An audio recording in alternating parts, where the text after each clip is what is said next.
Coming up on Business Incorporated. Economic Commission for Africa says COVID-19 pushed more than 500 million Africans below poverty line. And IATA says African air traffic dipped 66.1% in January. And IMF raises Kenya's economic growth forecast for 2021 to 7.6%. Hello, welcome to the program. I'm Ladi Williams. Let's get the show started with intraday market numbers from the African continent. Major markets we track here were in the red, with South Africa's GSE shedding the most by 0.78%, while Nigeria's main index was lower by 0.09%. In Egypt, the EGX 30 declined 0.66%. Kenya closed negative on Wednesday. And it was a similar picture in the Middle East where all the markets we track were negative at intraday. In the UAE, Dubai's main index shaved off 0.80%, while the Abu Dhabi index fell 0.12%. Elsewhere in the region, the Qatari index declined 0.40%, while Saudi Arabia's market was 0.13% lower. And European markets retreated this morning as a rise in bond yields saw jitters return to global stocks once again. For more news from Frankfurt, Chelsea Delaney joins us now. Hello, Chelsea. Great to have you. And Germany will once again extend its lockdown until end of March. What does this mean for German businesses? Well, this plan certainly hasn't pleased many businesses here in Germany. The head of the retail industry organization called it a disaster for retailers. And of course, stores have been shut down here since mid-December, and now it looks like they'll be closed for the foreseeable future. Many have already lost 70-75% of their revenue in the past several months. So this will be a major blow to all of these services sector businesses that are still closed.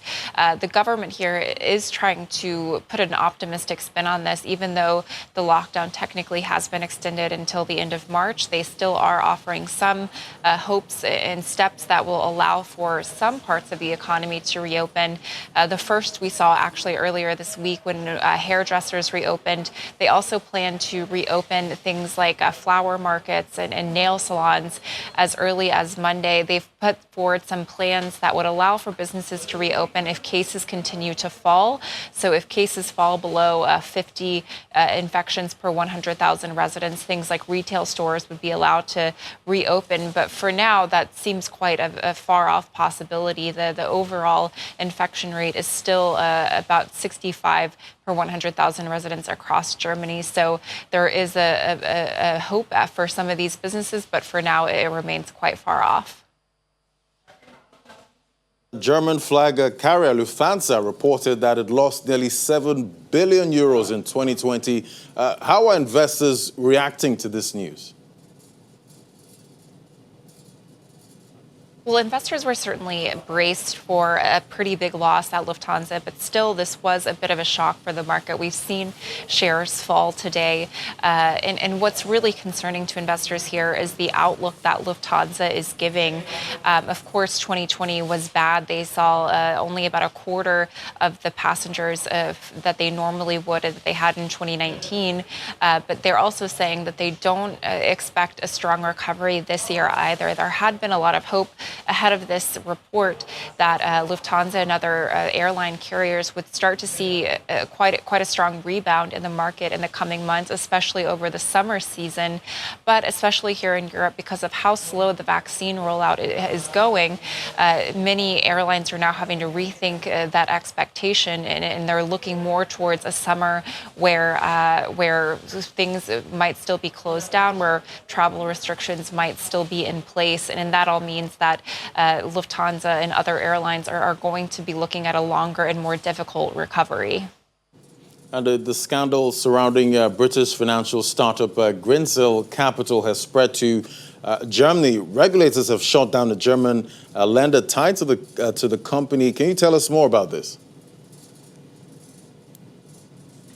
Well, Greensill Capital has really emerged as the financial scandal of the week. It's really been dominating headlines all across the world.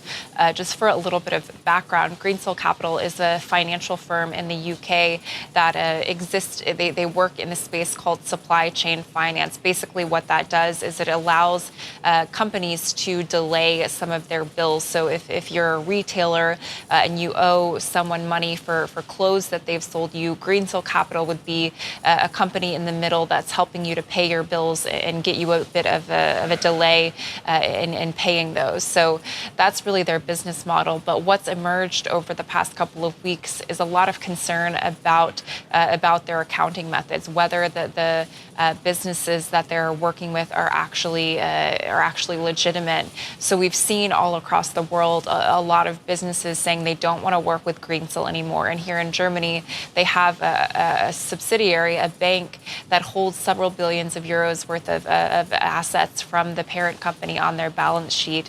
What the financial regulator here has discovered is that there does appear to be accounting irregularities on that balance sheet. So they have basically halted the bank's business here in Germany, and they've also potentially opened up a criminal investigation. They've sent details to the police here in Germany. So at least here, it does appear that this could be turning into some sort of police law investigation.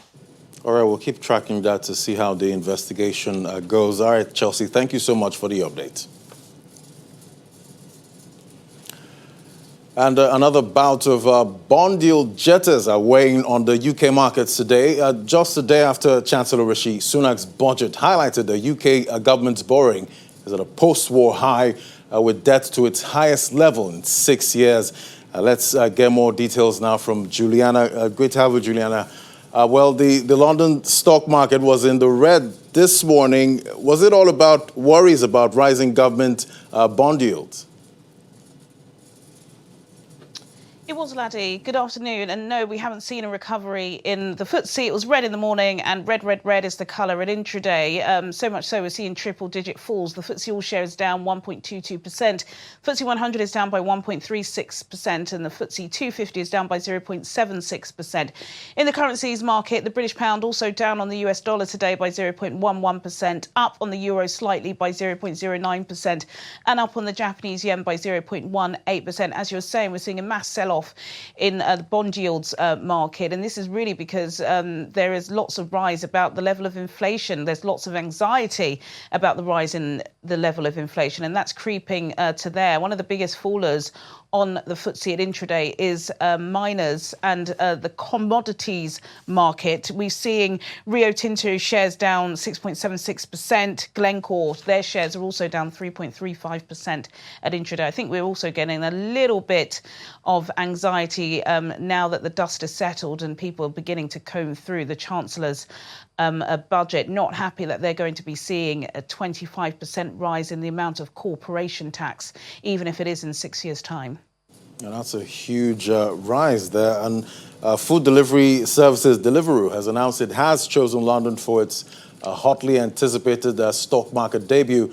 That's a boost to the city, isn't it? You know, all thanks to relaxation on the UK's stringent stock market rules.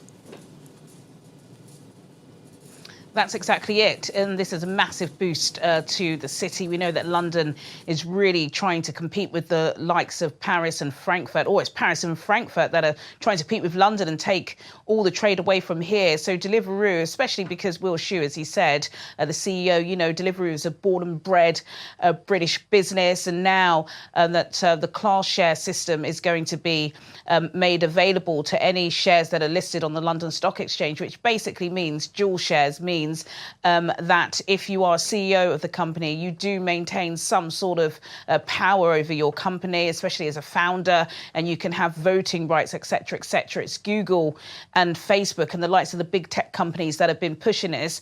And yesterday, even though a lot of people are talking about the coronavirus budget, there were some other things that the Chancellor did push in, and it was about London Stock Exchange reform, following the advice of Andrew Bailey to try and keep London as competitive as possible. So this is going to be a great story when Deliveroo do indeed float. They, of course, as well as a lot of these other takeaway giants, have seen their shares surge over the past year or so. I, for one, have been ordering more than I would typically like to order. So, yeah, this is a great story. And also, as well, the fact that the UK has more unicorn startups than Germany and France put together, and Deliveroo will be another one of those.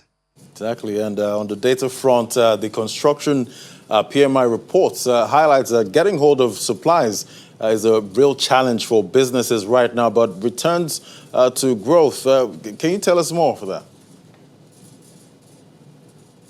Yeah, this is a good story. We've now capped off all of the PMIs, so the private sector forensic look at how the economy has been going in February. And it's not bad. The all share is now just hitting 50. This is the first time it's crossed over into the threshold of growth in 2 months. And we know that construction has been the best riser. It's risen to 53.3 in February from 49 in January. A lot of the rise in this is to do with the vaccine rollout. Once the vaccine did start rolling out successfully, businesses started to pick up their confidence again and started building again, particularly the housing market. That really is the engine behind this rise in the construction PMI figures. We know that the stamp duty holiday has really, surged tens of thousands of people to go and buy properties that they wouldn't have. And we are likely to see this continue, of course, now that we've got the 95% mortgage backed by the British government, as well as an extension in the stamp duty holiday. We'll see how that goes. Thank you for the updates. Always great talking to you. And shares in Asia Pacific slipped today, with technology stocks in the region falling sharply. In Japan, the Nikkei 225 fell 2.13% to close at 28,930, while the Topix index shed 1.04% to finish its trading day at 1,884. South Korea's Kospi also slipped 1.28% to close at 3,043. Hong Kong's Hang Seng index closed 2.15% lower at 29,236.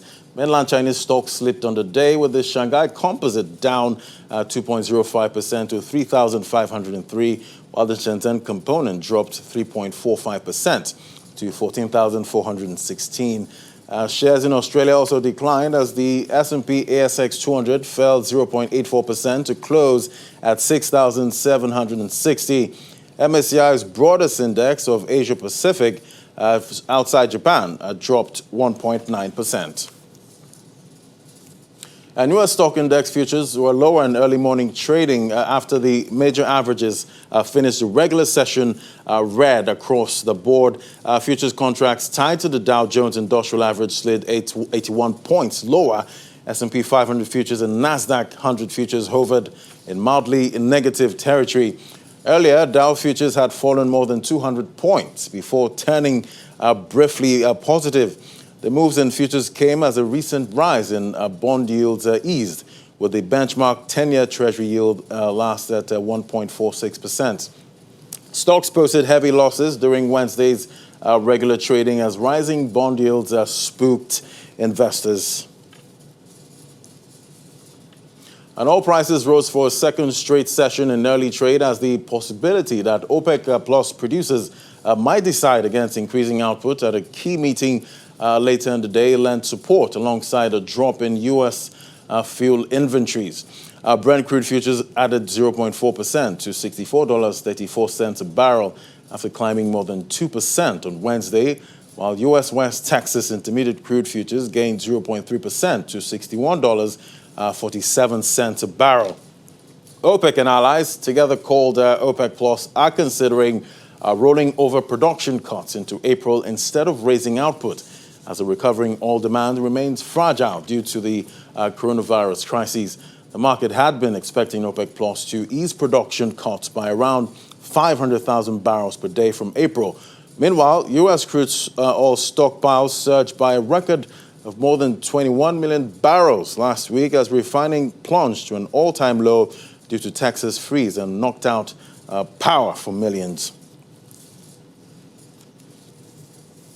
And commodities market update is next after the break. Do stay with us.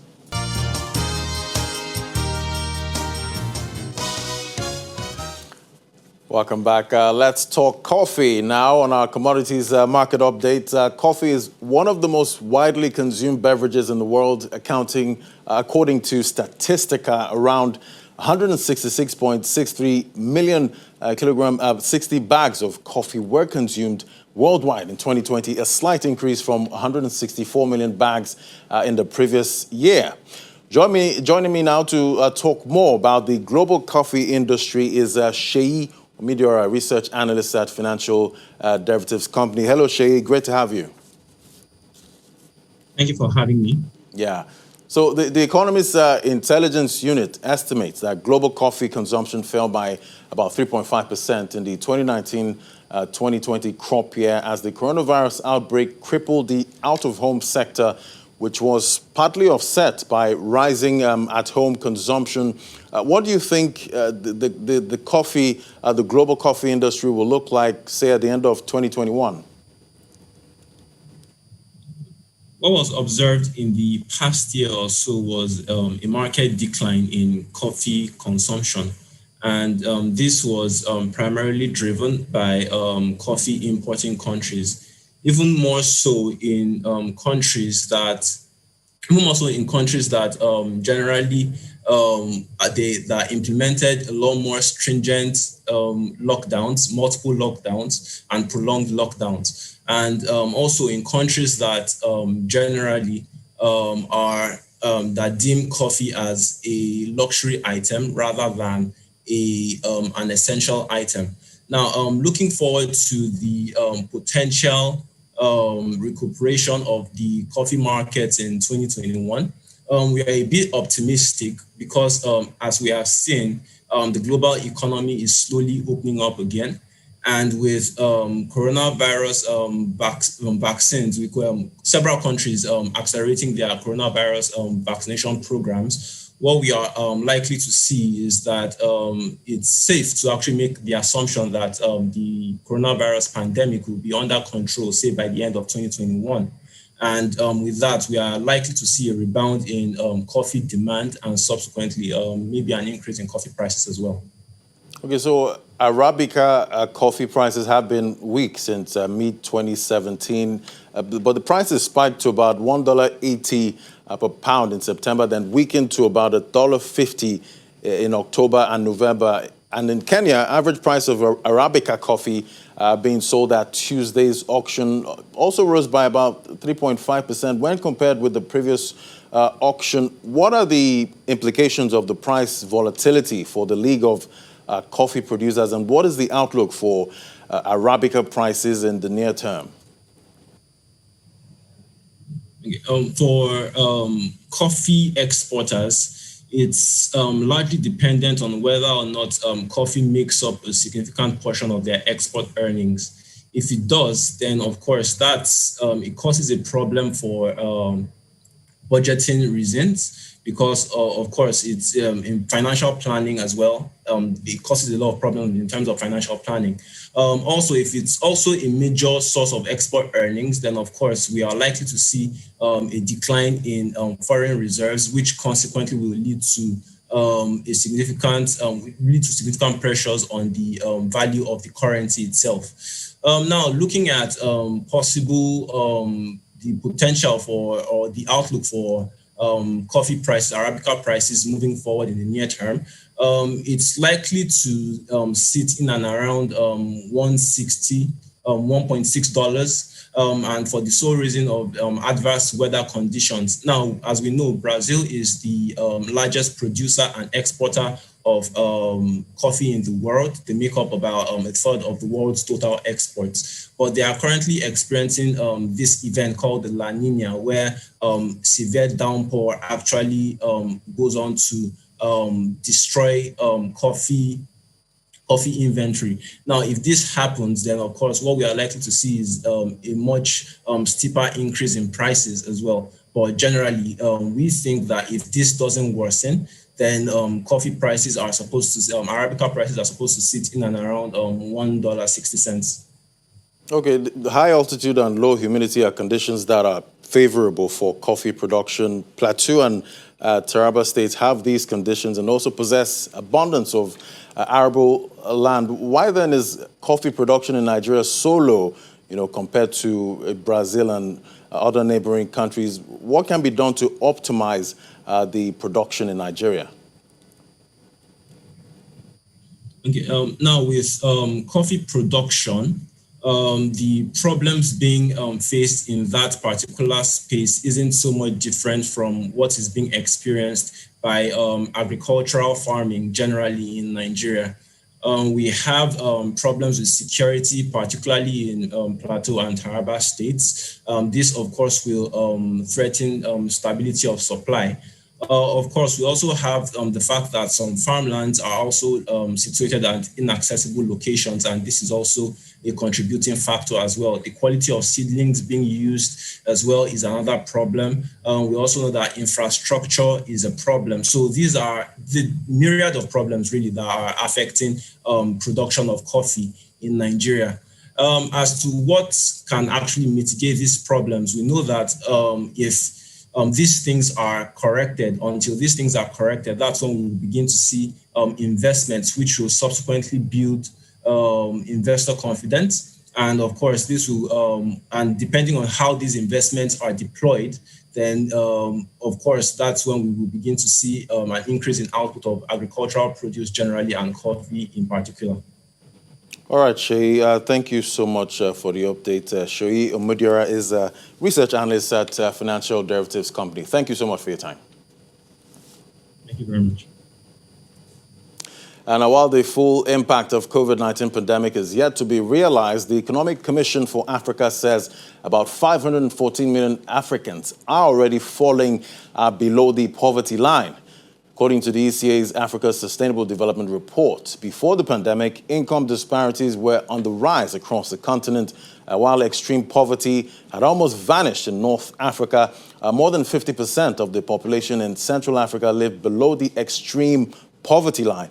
The ECA warns that COVID-19 pandemic will push an additional 5 to 29 million below extreme poverty line if the impact of the pandemic is not limited by 2021. An additional 59 million people could suffer the same fate, which would bring the total number of extremely poor Africans to 514 million people. And International Air Transport Association has reported a 66.1% drop in passenger demand in January for African Airlines traffic. According to IATA, the January capacity contracted 54.2% when compared to January 2019, while the load factor fell 18.4 percentage points to 52.3%. Similarly, total demand in January 2021, measured in revenue passenger kilometers, was down 72% compared to January 2019, which was worse than the 69.7% year-on-year decline recorded in December 2020. An International Monetary Fund has raised Kenya's 2021 economic growth forecast from 4.7% to 7.6% after reaching a financing agreement with Kenyan authorities.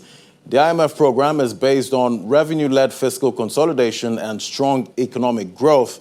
And Kenya expects a steady increase in tax revenue from the main tax revenue streams, income tax, value-added tax and import duty, and excise duty as the economy slowly returns to pre-COVID-19 growth levels. The IMF says it has reached a three-year, $2.4 billion financing agreement with Kenya to support the country's COVID-19 response and to reduce the level of debt relative to the GDP. And that's it on Business Incorporated. Thank you for watching. I'm Ladi Williams. Bye for now.